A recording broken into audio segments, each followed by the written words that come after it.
Sometimes we have to ask ourselves, what's using my life? Heard a guy give a lecture one time that says, we are today what we were when. And he was talking about the fact that we, to a great extent, behave, think, react because of some previous experience that we've had. One of the things that we know about life is that it is always changing.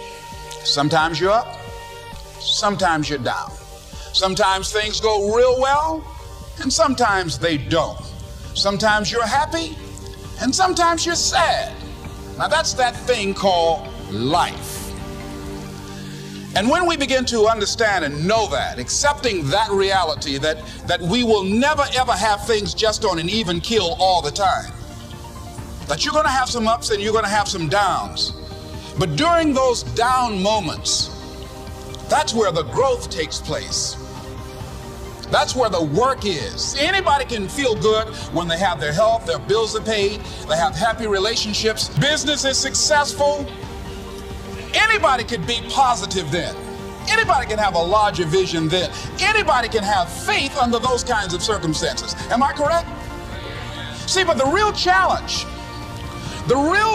of growth, mentally, emotionally, and spiritually, comes when you get knocked down. Somebody said that adversity introduces a man to himself or a woman. How you handle it, that's where the growth takes place. When I was facing some challenges, I had a guy say something to me, and I suggest this is one of the first things that you want to do when you're facing a challenge. You want to get unstuck. Evaluate where you are. Look at it, assess yourself. Assess yourself and assess the situation. What brought you there?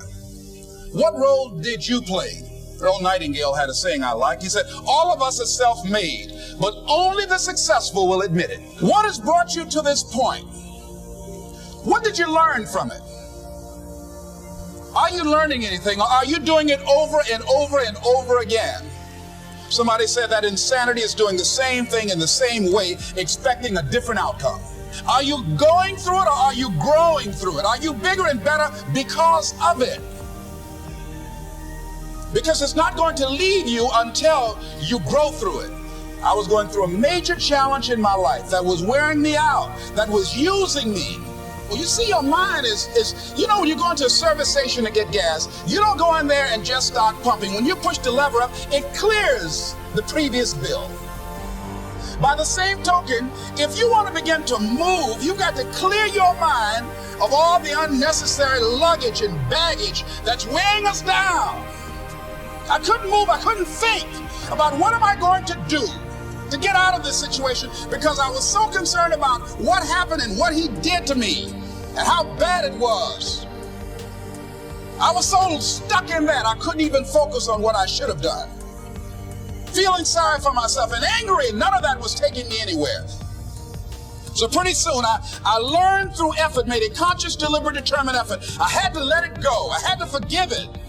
Let it go and begin to focus on developing myself. And I say to you, you're going to have people to do things to you. Things are going to happen to you. And the most important thing to do is to harness your will and let it go and move so you can grow, so you can get on with your life. It doesn't matter about what happens to you. What matters is, what are you going to do about it?